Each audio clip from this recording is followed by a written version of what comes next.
अनिकेत सुहाना को लेकर गोयल मेंशन आ चुका था जब कौशल्या गोयल देखी सुहाना घर आ गई है तो वह चैन की सांस लेती है।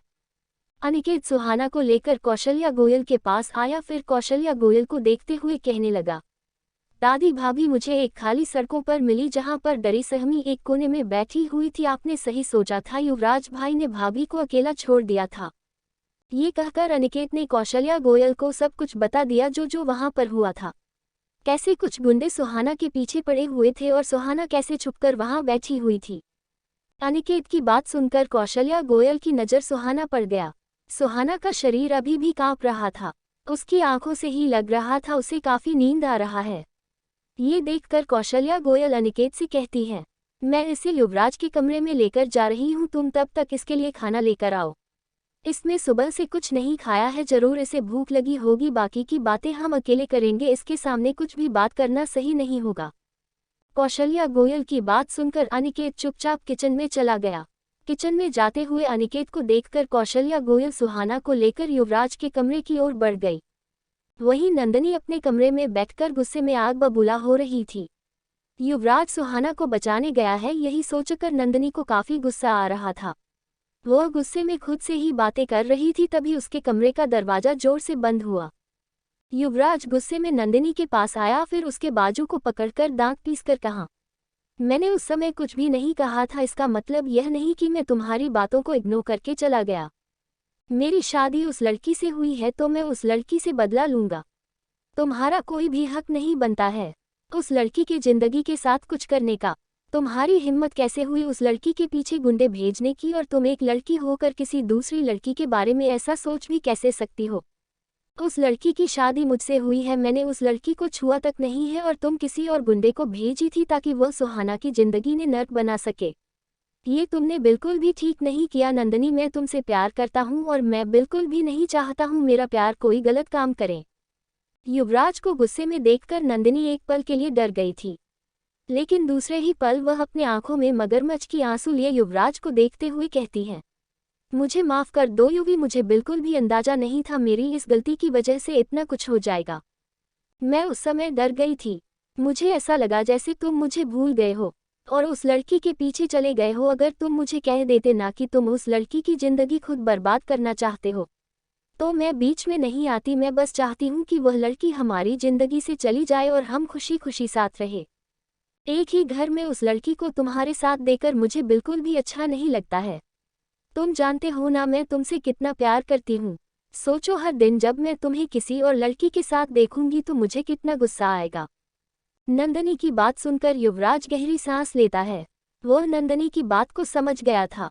क्यों नंदनी सुहाना को देखकर इतना गुस्सा हो रही है। अगर नंदनी की जगह वो होता तो शायद इस समय के लिए उसके मन में भी इतना बुरा ख्याल आता। ये सोचकर वह नंदनी को देखते हुए कहता है, आई एम सॉरी, मैं जानता हूँ तुम्हें काफी बुरा लग रहा है, लेकिन तुम फिक्र मत करो, मैं कभी भी उस लड़की के पास नहीं जाऊंगा। भले ही उसकी शादी मुझसे हो गई है, लेकिन कभी भी उस लड़की को मेरा प्यार नहीं मिल पाएगा, ना ही पति का इज्जत मिल पाएगा। मैंने तुमसे प्यार किया है और तुमसे ही करूंगा, बस कभी भी मैं दिल मत तोड़ना। अगर जिस दिन तुमने मेरा दिल तोड़ दिया ना, उस दिन शायद मैं प्यार पर से भरोसा उठ जाएगा। ये कहकर युवराज नंदनी को अपने गले लगा लिया। जैसे ही युवराज ने नंदनी को अपने गले लगाया, नंदिनी के होठों पर शैतान भरा मुस्कुराहट नजर आने लगा।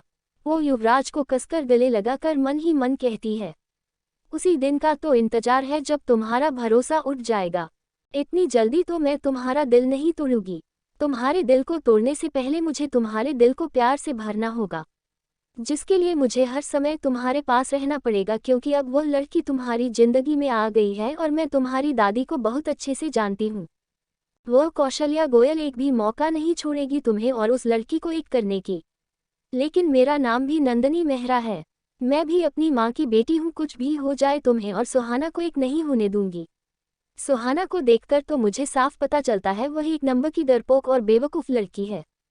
उस लड़की को अपनी जिंदगी से निकालना मेरे लिए तो बाएं हाथ का खेल है, लेकिन मुझे थोड़ा सोच समझकर अपना चाल चलना पड़ेगा, क्योंकि कौशल्या गोयल की नज़रें मेरे ऊपर ही है। ये सोचकर नंदनी अपने सर को युवराज के सीने में कसकर दबाती है।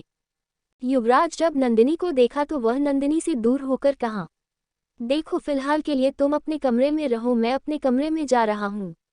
क्योंकि इस समय मेरी दादी काफी गुस्से में है और मुझे उन्हें भी संभालना होगा। युवराज को बिना एक्सप्रेशन के बात करते हुए देखकर नंदिनी मुंह बनाकर कहती है, तुम कभी तो हंसते हुए बात किया करो। जब से हम दोनों रिलेशनशिप में आए हैं तब से मैंने तुम्हें कभी भी हंसते हुए नहीं देखा है। ऐसा लगता है तुम मुझसे बातें तो करते हो लेकिन प्यार से नहीं। नंदिनी की बात सुनकर युवराज गहरी सांस लेकर कहता है, ये तुम भी जानती हो मुझे बिल्कुल पसंद नहीं है। तुम साथ हो इसी में मुझे खुशी है, अदरवाइज मुझे जबरदस्ती हंसाने की कोशिश मत करना। और ऐसा कोई भी इंसान नहीं है जो मुझे हंसाने की कोशिश कर सकता है। आइंदा से मुझे हंसने के लिए मत कहना। फिलहाल के लिए मैं अभी जा रहा हूँ, तुम अपना ध्यान रखना और अगली बार से कोई भी गलत काम मत करना। जो करना है वह मैं करूँगा। अगर तुमने कुछ गलत काम किया तो मेरी दादी को मौका मिल जाएगा तुम्हें घर से निकालने का। ये कहकर युवराज उसके माथे पर हल्का सा किस किया और फिर चुपचाप कमरे से बाहर निकल गया। युवराज को जाते हुए देखकर नंदिनी के होठों पर शैतान भरा मुस्कुराहट नजर आने लगा। मुस्कुराते हुए बैग पर रखे फोन को उठाती है, फिर अपनी बहन निशा को कॉल करके बालकनी में चली जाती है। नंदिनी के कमरे से निकलने के बाद युवराज जैसे ही अपने कमरे में आया, उसने देखा उसका भाई और उसकी दादी दोनों मिलकर सुहाना को बड़े प्यार से खाना खिला रहे हैं। ये देखते ही युवराज गुस्से में कमरे के अंदर आते हुए कहा, यह कोई छोटी बच्ची नहीं है जिसे आप अपने हाथों से खाना खिलाएंगे। भगवान ने इन्हें भी 2 हाथ दिए हैं, ये खुद भी खा सकती है। आप दोनों तो इसके पीछे ऐसे पर गए हो जैसे ये कोई अपनी हो। युवराज की गुस्से भरी बातें सुनकर सुहाना खाते खाते रुक गई। वही अनिकेत और कौशल्या गोयल दोनों ही युवराज को देखने लगे। तभी कौशल्या गोयल युवराज को देखते हुए कहती है, हम इसे अपने हाथों से खाना इसीलिए खिला रहे हैं क्योंकि तुम्हारी वजह से उसके हाथों में चोट लगी है। हालांकि सुहाना ने मुझे नहीं बताया है उसे यह चोट कैसे लगी है, लेकिन मैं इतना जरूर जानती हूँ ये चोट तुम ही ने उसे दी होगी, वरना सुहाना इतनी लापरवाह नहीं है जो खुद को नुकसान पहुंचाएगी। कौशल्या गोयल ने इतना ही कहा था। तभी सुहाना कौशल्या गोयल के हाथ को पकड़कर उन्हें रोकते हुए कहती है, नहीं नहीं दादी, इनमें युवराज जी की कोई गलती नहीं है। ये चोट मुझे खुद की वजह से लगी है। मेरी ही गलती की वजह से मुझे ये चोट लग गई, आप उन्हें मत डांटिए। सुहाना का इतना ही कहना था। तभी युवराज उसे बीच में रोकते हुए कहता है, क्यों झूठ कह रही हो? तुम्हारा झूठ कहने का आदत कभी खत्म नहीं होगा। पहले तो मुझसे धोखे से शादी करके बड़े आराम से यहाँ रह रही हो, किसी को बताया भी नहीं तुमने मुझसे शादी क्यों की, और अब मेरा सपोर्ट करते हुए मेरी दादी से झूठ कह रही हो। मुझे तुम्हारा संपत्ति नहीं चाहिए, जो सच है वह खुलकर मेरी दादी को बता सकती हो। ये कहकर युवराज कौशल्या गोयल को देखते हुए कहा, हाँ दादी, आपने सही कहा। इस लड़की को जो चोट लगी है ना वह मेरी वजह से लगी है, मैंने ही इसके हाथों को नुकसान पहुंचाया है। क्योंकि इस जैसी घटिया लड़की की यही औकात है, मेरे कमरे में आएगी तो इतनी आसानी से मैं कमरे में कैसे आने देता। कुछ तो करना पड़ता ना मुझे, इसीलिए मैंने इसके हाथ को ही खत्म कर दिया। अब कुछ दिन तक इसका खुद का हाथ काम नहीं करेगा, तब इसे पता चलेगा युवराज गोयल से पंगा लेने का मतलब क्या होता है। जब तक ये लड़की मेरी पत्नी बनकर मेरे ही कमरे में रहेगी तब तक मैं इसकी जिंदगी को नर्क बना दूंगा। ये कहकर युवराज गुस्से में एक नज़र उन तीनों को देखा, फिर चुपचाप बाथरूम चला गया। युवराज की कड़वी बातें सुनकर सुहाना की आंखों में आंसू आ गए थे। जब अनिकेत ने सुहाना को रोते हुए देखा तो वह गहरी सांस लेकर कहा, भाभी आप भाई की बातों का बुरा मत मानो। उन्हें जब गुस्सा आता है ना तो वह अपने सामने किसी को भी नहीं देखते हैं, कभी कभी तो वह गुस्से में दादी पर भी चिल्ला देते हैं। अनिकेत की बात सुनकर सुहाना अपने होठों पर फीकी मुस्कुराहट बरकरार रखते हुए उन दोनों को देखते हुए कहती है, आप दोनों सच में मुझसे बहुत प्यार करते हो, लेकिन मैं चाहती हूँ आप दोनों मुझसे प्यार ना करो। अगर आप दोनों मुझसे इतना प्यार करोगे तो फिर बाद में मैं आप दोनों को छोड़कर नहीं जा पाऊंगी। मैं जानती हूँ युवराज जी कभी ना कभी मुझे इस घर से निकाल देंगे। मैं ज़्यादा दिन तक इस घर में नहीं रह पाऊंगी और युवराज जी को भी नहीं पसंद है, आप दोनों मेरी केयर करो। सुहाना को डर कर बात करते हुए देखकर कौशल्या गोयल अपनी जगह से उठते हुए कहती है, युवराज की बातों को इग्नोर करो, बस एक बात का ध्यान रखना, युवराज तुम्हारा पति है और अगर कभी भी युवराज के सामने कोई लड़की आई तो तुम उसे मुंह तोड़ जवाब दोगी, चाहे वो नंदिनी ही क्यों ना हो। ये कहकर कौशल्या गोयल चुपचाप कमरे से बाहर निकल गई। कौशल्या गोयल की बात सुनकर और उसे जाते हुए देखकर अनिकेत मुस्कुराते हुए सुहाना से कहता है, भाभी दादी सही कह रही है, आप युवराज भाई की पत्नी है और जब तक कोर्ट आप दोनों का रिश्ता खत्म नहीं करता है तब तक आप दोनों के बीच में कोई तीसरा नहीं आ सकता। और रही बात आपका घर छोड़कर जाने का, उसमें तो मुझे लगता है वह दिन कभी नहीं आएगा, क्योंकि हम आपको यहाँ से जाने नहीं देंगे। आप बस इतना ध्यान रखिएगा युवराज भाई के दिल में आपके लिए जगह बनती जाए, और उसके लिए आपको उनके ऑफिस में जाना पड़ेगा। युवराज भाई को सबसे ज़्यादा अपने बिजनेस से प्यार है। अगर आपको बिजनेस के बारे में थोड़ा सा भी पता होगा तो आप मुझे बताइएगा, ताकि मैं आपको और भाई को मिलाने की कोशिश करूंगा। ये कहकर अनिकेत एक नज़र सुहाना को देखा, फिर टेबल पर रखे खाने की प्लेट लेकर वहां से चला गया। जैसे ही अनिकेत वहां से गया, तभी युवराज बाथरूम से बाहर निकलकर कमरे में आया। कमरे में आते ही युवराज गुस्से में सुहाना के पास आकर उसके हाथ को कसकर पकड़ के कहा, मेरे भाई के करीब रहने की कोशिश मत करना। मैं तुम जैसी लड़कियों को बहुत अच्छे से जानता हूँ, जब एक हाथ ना आए तो दूसरा पकड़ने की आदत रखती हो। तुम्हारी दुश्मनी मुझसे है तो मुझसे दुश्मनी निभाना। अगर इन सब के बीच में तुमने मेरे परिवार को लाया तो मैं भूल जाऊंगा तुम एक लड़की हो। तुम्हारी जिंदगी को मैं वही नर्क से बदतर बना दूंगा। युवराज की डरावनी बातें सुनकर सुहाना डर से कांपने लगी। वह कांपते हुए होठों से धीरे से कहती है, मैं कुछ नहीं कर रही हूँ, आपको कोई गलतफहमी हुआ है, मैंने कुछ नहीं किया। आपने जब मुझसे कहा था मैं वहाँ रहकर आपका इंतजार करूँ, तो मैं वहाँ रहकर आपका इंतजार कर रही थी, लेकिन आप वहाँ पर मुझे लेने नहीं आए। तभी मैंने देखा कि अनिकेत भाई मुझे लेने आए हुए हैं, तो मैं उनके साथ चली आई। अगर आप चाहते हैं मैं वापस चली जाऊं तो मैं अभी चली जाती हूं, मैं तब तक घर नहीं आऊंगी जब तक आप नहीं मुझे लेने आते हो। ये कहकर सुहाना डरते हुए अपनी जगह से उठने लगी। तभी इस युवराज सुहाना को पकड़कर उसे सोफे पर धक्का दिया, फिर उसके चेहरों के करीब आकर गुस्से में कहा, मेरे सामने ज़्यादा ड्रामा करने की कोशिश मत करो, मैं बहुत अच्छे से जानता हूँ तुम ये सब जानबूझकर कह रही हो। फिर घर से बाहर जाओगी और मेरे पूरे परिवार को बताओगी। मैंने ही तुम्हें कहा था घर से निकलने को, और फिर मेरा परिवार पूंछ हिलाकर तुम्हारे पीछे पड़ा रहेगा। युवराज गोयल के करीब आने की कोशिश मत करना। मेरे कमरे में रह रही हो, लेकिन याद रखना मेरे कमरे में कभी भी नंदिनी आ सकती है और तुम उसे अंदर आने से मना नहीं करोगी, क्योंकि इस कमरे में मेरी नंदिनी का अधिकार है, ना कि तुम्हारा। तुम्हारा किस्मत अच्छा है जो बिना प्यार मिले बिना इज्जत मिले मेरे कमरे तक आ गई।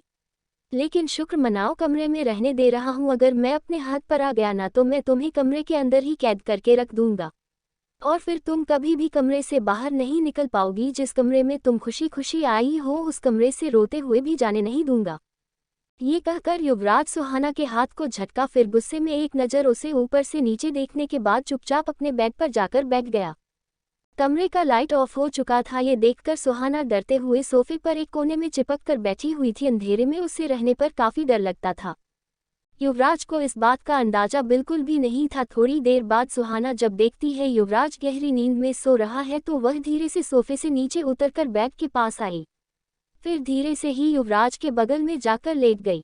अंधेरा ज्यादा होने की वजह से सुहाना को ठीक से कुछ दिखाई भी नहीं दे रहा था, लेकिन तब भी वह हिम्मत करके बेड तक गई।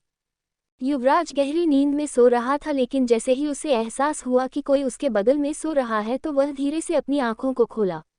अपनी आंखों को खोलते ही उसने देखा सुहाना का मासूम चेहरा उसकी नज़रों के सामने है।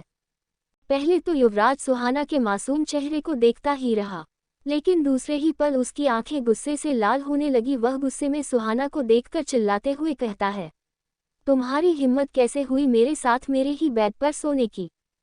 युवराज की डरावनी आवाज़ सुनकर सुहाना जल्दी से अपनी आंखों को खोलकर युवराज को देखने लगी।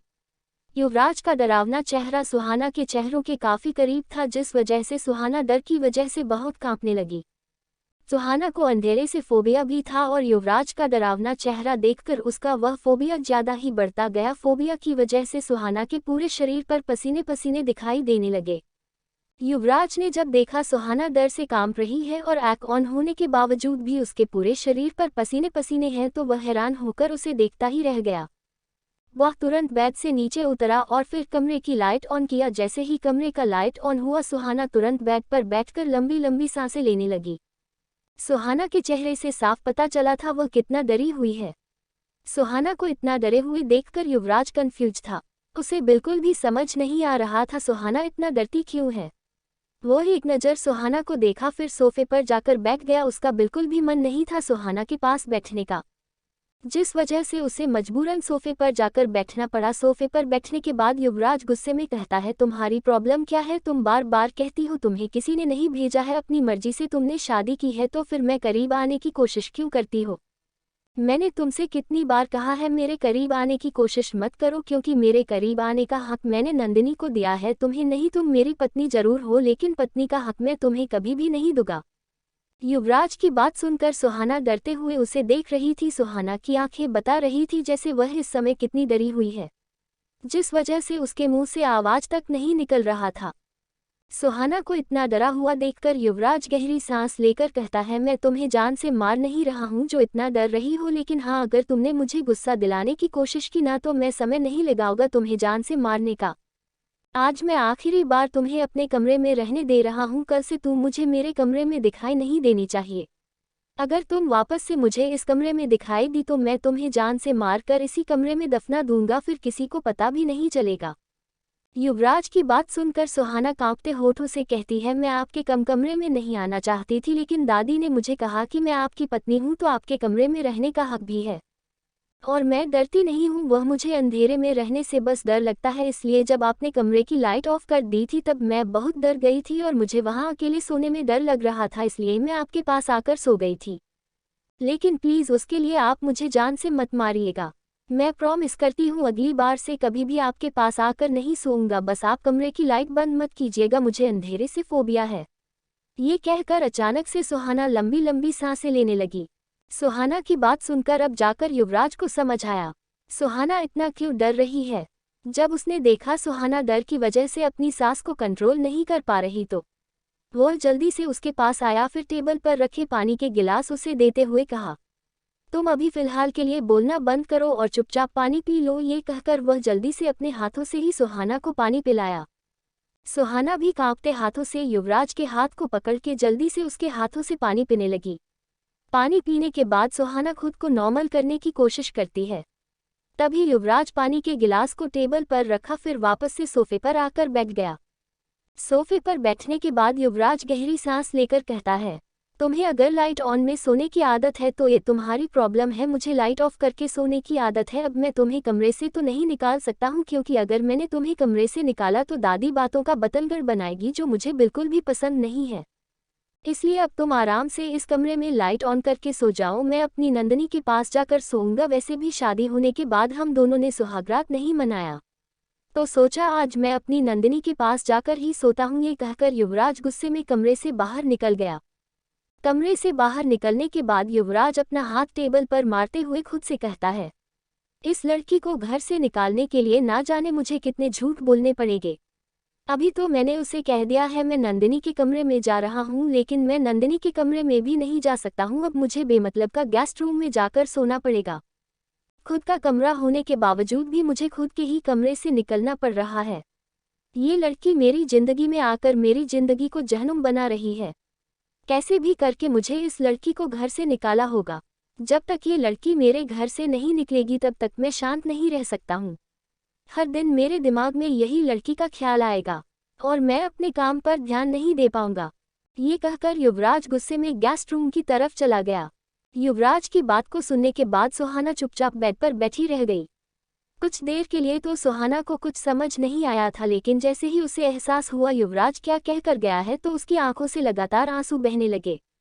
वह बेड पर लेटकर सोने की कोशिश कर रही थी, लेकिन बार बार उसके कानों में युवराज के कहे हुए बात गूंज रहे थे और बीच बीच में उसे ऐसा लग रहा था जैसे उसको अपने नज़रों के सामने युवराज और नंदिनी साथ दिखाई दे रहे हैं। ये सोचकर सुहाना कसकर अपनी आंखों को बंद करती है। जैसे ही उसने अपनी आंखों को बंद किया तभी उसकी आंखों में रुका आंसू तुरंत गालों पर लुढ़ककर गिर गया। अगले दिन सुबह का समय, सुहाना जब सोकर उठी तो उसकी नज़र सबसे पहले युवराज पर गई, जो मिरर के सामने खड़े रहकर तैयार हो रहा था। युवराज के उस लुक को देखते ही सुहाना एकटक उसको देखते ही रह गई। उसकी नज़रें युवराज पर से हट ही नहीं रही थी।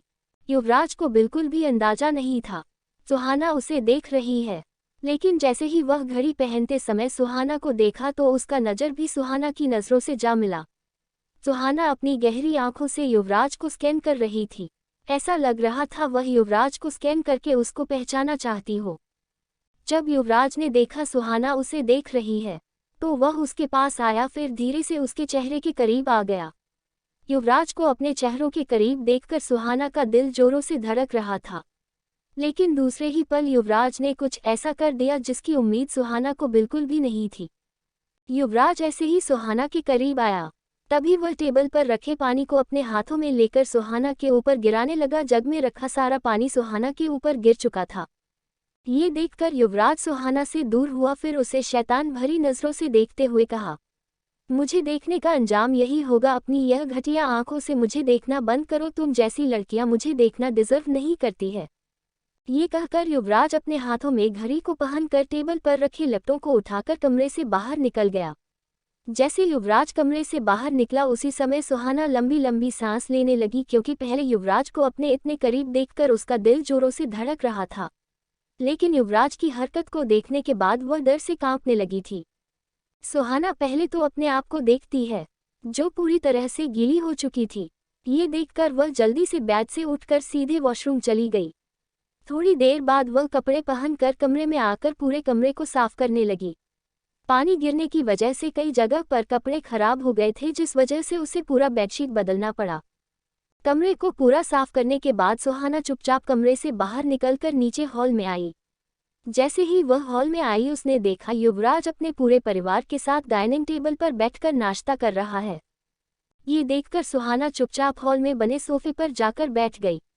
वही कौशल्या गोयल जो डाइनिंग टेबल पर बैठकर नाश्ता कर रही थी, जब उन्होंने देखा सुहाना अकेले चुपचाप सोफे पर बैठी हुई है तो वह स्टाफ को बोलकर सुहाना को लेकर आने का इशारा करती है। कौशल्या गोयल के इशारे को देखकर वह स्टाफ सुहाना के पास आकर उसे कौशल्या गोयल की बात बताया। कौशल्या गोयल की बात को सुनकर सुहाना चुपचाप उस स्टाफ के साथ कौशल्या गोयल के पास आई। डाइनिंग टेबल पर इस समय पूरा परिवार बैठा हुआ था। जब सभी ने सुहाना को वहां देखा तो सब खाते खाते ही रुक गए थे। ये देखकर सुहाना डर की वजह से कौशल्या गोयल के पीछे छुप गई। युवराज की मां गायत्री गोयल सुहाना को देखकर गुस्से में दांत पीसकर कहती है, अब सड़क छाप लड़की हमारे साथ बैठकर नाश्ता भी करेगी। अगर ये लड़की यहाँ बैठकर नाश्ता करेगी तो हम इस लड़की के साथ बैठकर नाश्ता नहीं करेंगे। हमारा स्टैंडर्ड इतना गिरा हुआ नहीं है जो हम इस जैसे सड़क छाप घटिया लड़की के साथ बैठकर हंसते हुए नाश्ता करें। ये कहकर गायत्री गोयल वहां से उठने लगी, लेकिन तभी सुहाना उन्हें रोकते हुए कहती है, आंटी आप मेरी वजह से अपना नाश्ता क्यों छोड़ रही हैं? अगर मुझे यहाँ देखकर आपको अच्छा नहीं लग रहा है तो मैं यहाँ से चली जाती हूँ। ये कहकर सुहाना वहाँ से जाने लगी, लेकिन तभी कौशल्या गोयल सुहाना के हाथ को पकड़कर उसे रोकते हुए कहती है, तुम्हें यहाँ से जाने की कोई भी ज़रूरत नहीं है। मैंने तुम्हें यहाँ बुलाया है तो तुम यहीं पर रहोगी, और अगर किसी को तुमसे प्रॉब्लम हो रही है तो वह यहाँ से जा सकता है, मुझे इसमें कोई दिक्कत नहीं है। कौशल्या गोयल की बात सुनकर गायत्री गोयल गुस्से में कहती है, माँ आप इस लड़की के पीछे इतना क्यों पड़ चुकी है? ये लड़की ना तो आपको जानती है और ना ही आप इस लड़की को जानते हो। आपके बातों से तो कभी कभी मुझे ऐसा लगता है जैसे आप इस लड़की को युवराज की कंपनी में भी भेज दोगे और वहां पर बोलोगे युवराज के साथ काम करने को। गायत्री गोयल की बात सुनकर कौशल्या गोयल की आंखें चमक उठी। वो हंसते हुए गायत्री गोयल से कहती है, अरे वाह गायत्री, तुमने तो पहली बार कुछ अच्छा कहा है। यह आइडिया बुरा नहीं है।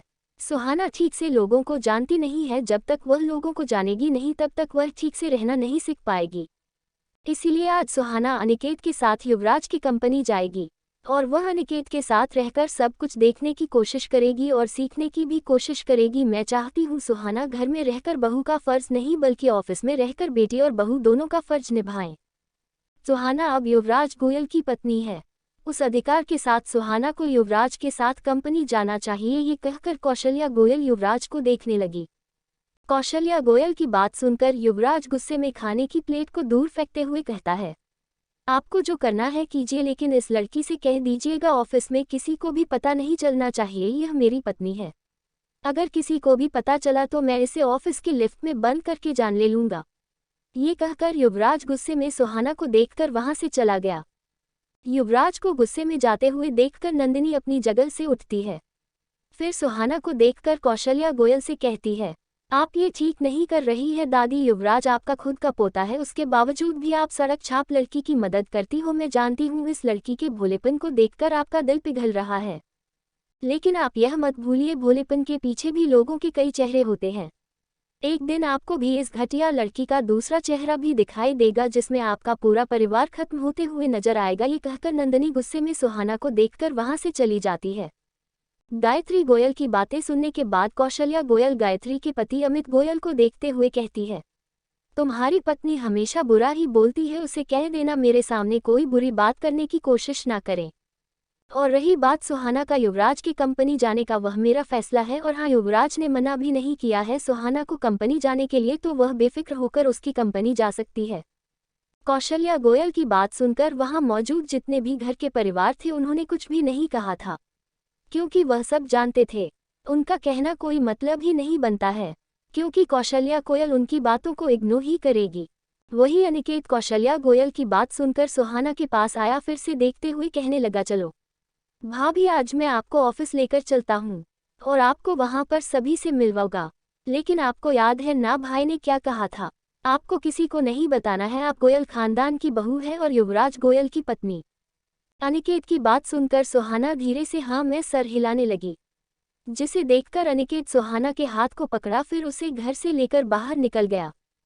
कुछ समय बाद गोयल कंपनी में अनिकेत सुहाना को लेकर कंपनी आ चुका था और वह कुछ इम्पोर्टेंट लोगों से सुहाना को मिलवा दिया था, ताकि सुहाना यहाँ रहकर उन सब की मदद ले सके। अगर बाई चांस वह कंपनी में ना रहे तो उसके वह साथी सुहाना की मदद करें।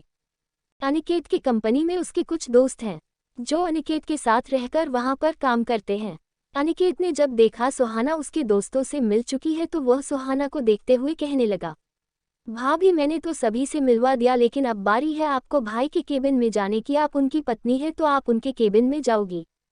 ये कहकर अनिकेत सुहाना को लेकर युवराज के केबिन के पास आया, फिर उसके बिन के दरवाजे की तरफ इशारा करते हुए कहने लगा, ये भाई का केबिन है, इस समय भाई हो सकता है अपने कमरे में हो, तो आप फिलहाल के लिए अंदर जाए, मैं थोड़ी देर में आता हूँ। ये कहकर अनिकेत वहां से चला गया। अनिकेत को जाते हुए देखकर सुहाना एक नज़र दरवाजे को ऊपर से नीचे देखती है। दरवाजे के ऊपर साफ साफ लिखा हुआ था युवराज गोयल। उस नाम को पढ़ते हैं सुहाना अपने हाथों से उसे छूते हुए मुस्कुराती है। उसकी वो मुस्कुराहट अलग ही दिख रही थी, ऐसा लग रहा था जैसे युवराज के नाम को ही देखकर उसे सुकून मिल रहा। सुहाना धीरे से कमरे का दरवाजा खोलकर केबिन में आई तो वह देखती है केबिन में युवराज नहीं है, लेकिन कोई दूसरी लड़की वहां बैठी हुई है। वही वह लड़की जो फाइल लेकर वहां बैठकर युवराज का इंतजार कर रही थी। जब वह केबिन में किसी अनजान लड़कियों को आते हुए देखी तो अपनी जगह से उठ खड़ी हुई। फिर सुहाना को देखकर थोड़ा गुस्से में कहने लगी है, तुम कौन हो और मेरे युवराज के केबिन में क्या कर रही हो? उस लड़की के मुंह से मेरे युवराज सुनकर सुहाना अपनी आंखें बड़ी करके उसे देख रही थी। उसे समझ नहीं आ रहा था वह लड़की युवराज को मेरा क्यों कह रही है। जहां तक वह जानती थी युवराज नंदिनी से प्यार करता है और उसी के साथ कंपनी आते जाते रहता है, लेकिन युवराज के केबिन में नंदिनी की जगह किसी और लड़की को देखकर सुहाना पहले तो शांत रहती है, फिर उसे ऊपर से नीचे देखने के बाद कहती है, तुम कौन हो और तुम युवराज के केबिन में क्या कर रही हो? तुमने युवराज को मेरा युवराज क्यों कहा? सुहाना की बात सुनते ही वह लड़की के होठों पर शैतान भरा मुस्कुराहट नजर आने लगा। वो मुस्कुराते हुए कहती है, क्योंकि युवराज मेरा है तो मैं उसे मेरा ही कहूंगी। चुपचाप यहाँ से चली जाओ, इससे पहले कि मैं तुम्हें धक्के मारकर यहाँ से निकालूं। उस लड़की की गुस्से भरी बातें सुनकर सुहाना डर के वजह से अपने पस को कसकर पकड़ने लगी, जो सुहाना ने अपने कंधे पर टांग रखा था, जिस वजह से वह डरते डरते अपने पस के अंदर हाथ डालने लगी। उस लड़की ने देखा सुहाना कैसे डर रही है तो वह हंसते हुए कहती है, मुझे देखकर तुम इतना डर रही हो? सोचो जब मैं तुम्हें धक्के मार कर निकालूंगी तब तुम्हारा क्या हाल होगा। उस लड़की ने इतना ही कहा था तभी कमरे से बाहर निकलकर केबिन के अंदर युवराज आया। युवराज पूरी बात तो दोनों की नहीं सुना था, लेकिन दूसरी लड़की जो ठीक उसके टेबल के पास बैठे हुई थी उसकी बातों को सुन चुका था, जिसे सुनने के बाद युवराज गुस्से में उस लड़की से कहता है, मेरे कंपनी में रहकर मेरे ही केबिन में होने के बावजूद भी तुम्हारी हिम्मत कैसे हुई किसी को धमकी देने की? इससे पहले कि मैं तुम्हें अपने कंपनी से निकाल फेंकूं, यहाँ से चली जाओ। युवराज की गुस्से भरी बातें सुनकर सुहाना जो तब से डर रही थी वह शांत हो चुकी थी। वह लड़की युवराज की बातें सुनकर डरते हुए कहती है, सर आप मुझ पर गुस्सा क्यों हो रहे हैं? इन सब में उस लड़की की गलती है। उस लड़की ने इतना ही कहा था तभी युवराज गुस्से में अपना हाथ टेबल पर मरते हुए कहता है, मैंने कहा है मेरे केबिन से बाहर निकल जाओ इससे पहले कि मैं तुम्हें कंपनी से बाहर निकाल दूं। युवराज की बात सुनकर वह लड़की डर से कांपने लगी थी, जिस वजह से उसे मजबूरन केबिन से बाहर निकलना पड़ा। जैसे ही वह केबिन से बाहर निकलने के लिए दरवाजा खोली, तभी दरवाजे के ऊपर से एक चाकू उसके कंधे पर आकर लगा। पहले तो उस लड़की को बिल्कुल भी अंदाजा नहीं हुआ, लेकिन जब उस लड़की का नज़र अपने कंधों से गिरते हुए खून पर गया, तब जाकर वह देखती है उसके कंधे पर चाकू लगा हुआ है। अपने कंधे पर चाकू देखते ही वह लड़की डर के वजह से चिल्लाते हुए कहती है, चाकू, मुझे किसी ने चाकू मारा है। उस लड़की की आवाज़ सुनते ही युवराज और सुहाना का नज़र उस लड़की के कंधों पर गया। उसके कंधे पर चाकू देख तो युवराज का आंखें हैरानी से बड़ा हो गया। कंधे पर चाकू एकदम स्ट्रेट था और उस चाकू को देखकर साफ लग रहा था जैसे वह सीधे ऊपर से नीचे गिरा है।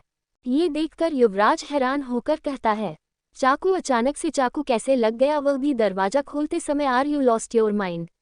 युवराज की बात सुनकर वह लड़की घबराते हुए कहती है, मेरा यकीन कीजिए सर, जैसे ही मैं ये दरवाजा खोली तभी यह चाकू ऊपर से सीधे मेरे कंधे पर आकर गिरा। मुझे लग रहा है ये सब सिर्फ इस लड़की की वजह से हुआ है। जरूर इसी ने मुझे मारने का प्लान बनाया होगा। आप मेरी जगह इस लड़की को कैबिन से बाहर निकालिए। ये कहते ही वह लड़की गुस्से में सुहाना को देखने लगी।